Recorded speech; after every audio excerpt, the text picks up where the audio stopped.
Hey, it's Cliff, and someone sent me a video on Dave Ramsey weighing in on the FTX collapse. So I figured we could kind of watch that together. And, if you guys don't know, I'm a crypto bro personally, and clearly Dave Ramsey is not. So I kind of just wanted to see him do his little I told you so dance and just let Grandpa Dave have his little victory, right? Because, you got to be right occasionally, I guess. So, it's kind of low class to just yell at the top of your lungs, "I told you so," isn't it? Well, it's one of your favorite pastimes, so go right ahead. Yeah, because I got so much crap from the Bitcoin bros, and as George says, the Bitcoin bros they're pretty much like Mary Kay. Bitcoin's pretty much like Mary Kay for young men. That's what George says, and he's That's pretty much fair. right because they can't listen to anything. Their brains are turned off if you're not going to do their thing. Oh, right? yeah. And, We got hit on with crypto oh stuff. God, man.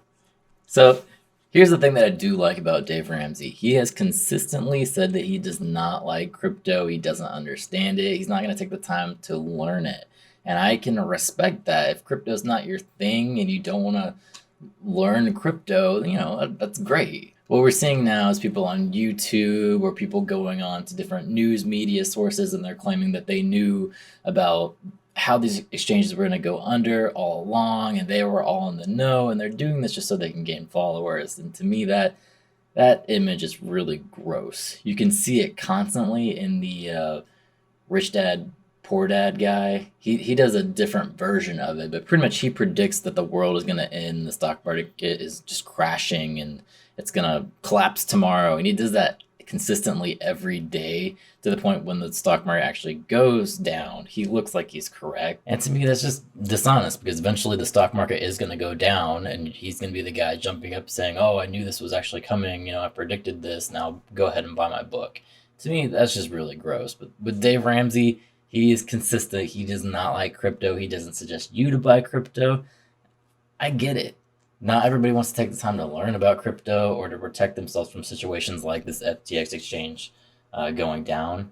I get that. It's not everyone's thing. Just like I wouldn't want to push you into crypto the same way I wouldn't want to push you into real estate if you didn't like repairing a house, right? If you didn't want to take the time and budget out all the financial business on your house, I'm not going to push you into real estate. So I'm all for it. Let's hear what Dave has to say to rub this in our faces. Oh, yeah. Just every time I said don't do crypto, I'm an idiot. I'm a boomer. I'm out of touch. I don't understand. And Dave, I would think you don't like regulation. I would think you like, listen, I don't like over regulation. When it comes to my money, I do like a wee bit. And right now, aren't you wishing you had a wee bit of regulation with FTX's Sam Bankman-Fried? I mean, there's right there in the name is a clue, right? Collapse compared to Freed. I know. I can't resist though. I just the collapse. I definitely called him Sam Bankman-Fried in the past. That's one of the things in crypto is you don't want to leave your crypto on an exchange because obviously it's going to go down. I personally, my investment style, I invest most of my money in a 401k. I would suggest most people do that. It's the easiest thing to do. You just buy a simple fund and you are good to go. However, on the side, I'm a crypto guy. I like crypto because I can make a lot of money there. But when you're looking at making a lot of money, you have to understand that you're also looking at very high risk. So as I bring up a chart here, I can show you returns when it comes to Bitcoin. You're looking at these amazing returns, but you also have to think about there are financial risks that are associated with that. Just like leaving your Bitcoin on an exchange, that exchange could go under, or they could be doing shady things like FTX was doing, or it could go under like BlockFi or Celsius. All these bad things can happen to you. So I always suggest people should custody their own crypto, but not everybody wants to learn how to use a ledger, right? That's not everybody is like a computer science geek like me. So I understand, like, if you don't want to learn how to do those things, you should definitely not be in crypto. That's okay. There are so many ways to make money. You don't have to do it through crypto. But I just wanted to bring this up to show you the returns, to compare it to our US large caps. But as you can see here, there's a lot of money to be made in crypto. That's why I kind of brought up the chart, you have to understand there's also 4-year cycles. You typically have a crash here, there's a little recovery period, it gains a little bit, and then you have a bull cycle. But you have to know that when you're in this bull cycle, you either need to sell your crypto or you're going to have to realize that you're going to be holding on to this for an additional 4 years to actually make some money off of it. Just depends on what you want to do and what your strategy is. But really, I brought this up to kind of compare it to the S&P 500. Dave Ramsey, his main reason for not wanting to be in crypto, besides it's very technical, it's not something you would want an average person that's not into this to be invested in. I get his reasoning, but when you do compare U.S. large caps to Bitcoin, obviously your greater returns are in Bitcoin, but you just have to know there's a learning curve, and it's not for everybody. Like I said, most of my money I do 401k, and I just let that baby ride. It's the easiest thing you can do. So, I'm all for that. I totally understand his investing style, and, I'm with it. Anyway, let's continue to hear what he had to say. Collapses compared to Enron or Madoff. FTX's failure likened to Enron's scandal or Bernie Madoff's Ponzi scheme. This from Fox Business. The collapse of cryptocurrency exchange FTX amid reports that at least $1 billion in client funds disappeared. Oh my gosh. Where are the regulators? Well, it's not regulated, which some of you were so proud of. Impacting potentially around 1 million customers has prompted comparisons to some of the most notorious financial scandals in decades, yet the magnitude of customers impacted is even larger. FTX, which at its peak was the third largest cryptocurrency exchange, filed for Chapter 11 bankruptcy protection on Friday. Told you so. And the company confirmed over the weekend that millions of dollars worth of assets were unaccounted for. Told you so. The company's founder, Sam Bankman-Fried, faces allegations that he secretly transferred, that's called stealing, up to $10 billion from FTX to Alameda, his hedge fund that also filed for bankruptcy. And the company is facing a criminal probe in the Bahamas. I mean, if you can get the Bahamians upset enough about you that they go after you, because they're a pretty laid-back bunch, I'm just saying.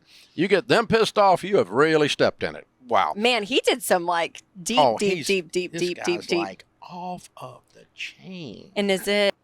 I totally agree with Dave. This was actually major fraud in the crypto space, and I'm a crypto bro, right? I'm on Team Crypto, and I'm just telling you, this is a major hit to the crypto community, because I could even say, well, I didn't use FTX. My crypto isn't on an exchange, but what we saw at the peak with Bitcoin, we were around 60K, and we entered that bear cycle, and it fell to about 20-ish K, hovered around 20, 22, a little bit back and forth, but let's just say around 20K, a lot of that was contributed to another fall, which was the Luna fiasco, which is another big hit to the crypto space. But, we held 20K pretty well. And then this happened, and we are sitting around 16K. So we can say like 4K off that 20K is kind of contributed to something like this. So a lot of what you're hearing is people say that, well, my money wasn't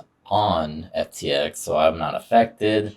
And, my money's in that situation, right? I don't hold my Bitcoin on an exchange, but any way you look at it, the price was affected. So we were affected. It was part of our cryptocurrency economy that was affected. So, we did share some of that blow, but most of us who are looking at the 4-year cycles, we were kind of thinking, it was something that was going to be, our Bitcoin was going to be down anyway. So we were all kind of looking at, we're used to major crashes. As you can see, when I brought the chart up here, I'll bring it up again.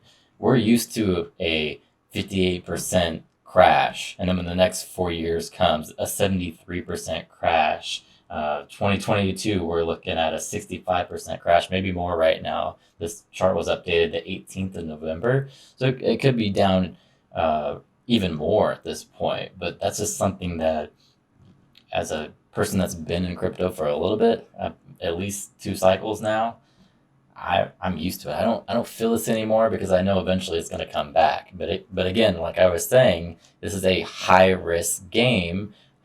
with the high risk, you're going to have the high reward. So you kind of have to have the nerves to be able to be in something like this. And a lot of people don't.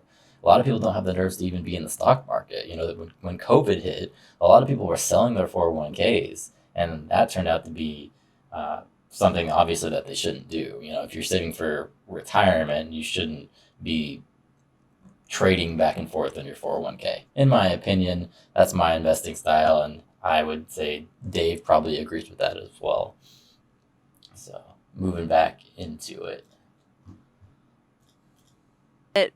Man, yeah.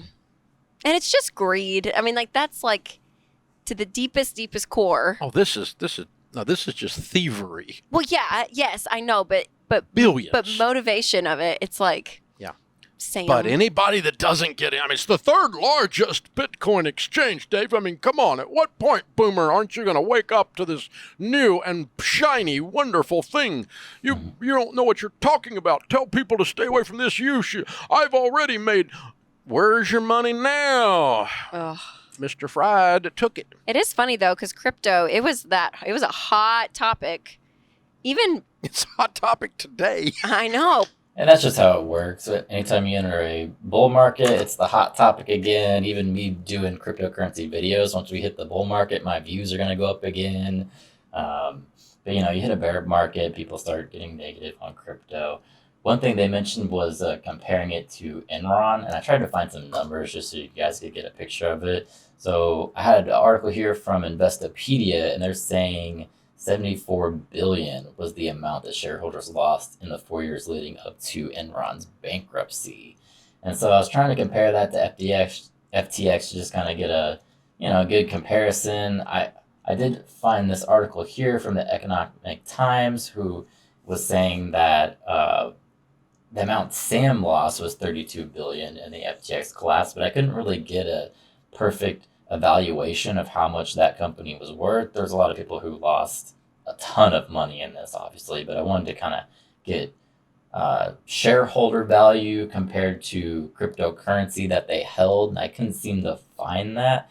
Because I don't even think they know how much this was worth, to be honest, because there was so much leverage trading that went into this, and there was basically them using a token that they created out of thin air to have make-believe money. So it's hard to get an evaluation. I couldn't seem to find one just from doing a little bit of Googling. There is an article here that I found from CNBC that was saying the hole that they were in was 1 to 2 billion, but that's not necessarily a fair comparison if we're going to compare it to Enron. But those are just to give you some numbers. That's kind of what we're looking at. It does say that he transferred 10 billion in customer funds to a digital asset trading house and his personal company, like Dave mentioned, which is Alameda Research. So yeah, it's a bad one for the cryptocurrency space. For this video, I just wanted to let Grandpa Dave get his little "I told you so" in. I'm sure in 2025, when the bull run's actually happening again, he's going to be consistent and still telling you not to be invested in crypto. And to some point, he is right. There's dangers, like I'm saying. This is something you really have to be a nerd and want to be looking into this kind of stuff and protecting yourself and avoiding scams. And for most people, it's not worth it. Yeah, you can make a ton of money, but you could also lose a ton of money. So really just depends on what you're into. But I wanted to give Dave his props for not being Robert Kiyosaki. That's who I was thinking of, the rich dad, poor dad guy who is constantly predicting the end of the world and just being a total douche, in my opinion, just waiting for the market to collapse so he could come back and say, "I told you so." I even had a video where I was looking at BlockFi's financials, and someone put a comment and was like, "Oh, you predicted that they were going to collapse." And no, I didn't predict that they were going to collapse. No one knew that BlockFi was going to collapse. I could look and see, oh, they're in a pretty big hole, like they could go under, but nobody predicts the future. Nobody knows what was going on. We probably had enough information to say, like, ooh, you probably shouldn't invest in this, and if you have money here, you might want to think of pulling out. But I don't predict the future. I don't know what was going to happen. As you can see now, that's a good play. Definitely pull out, but yeah, nobody predicts the future. So don't let anybody on YouTube or on the news right now tell you that they were the people that actually knew what was going to happen. That's total bullshit. But anyway, Thank you to my Patreon supporter, Kevin. I'm actually working on acquiring some new audio equipment. I'm going to kind of up my audio game on the channel. So I appreciate him helping me out with that. And of course, thank you guys for watching the video. Hopefully this was entertaining, and hope you guys have a good day.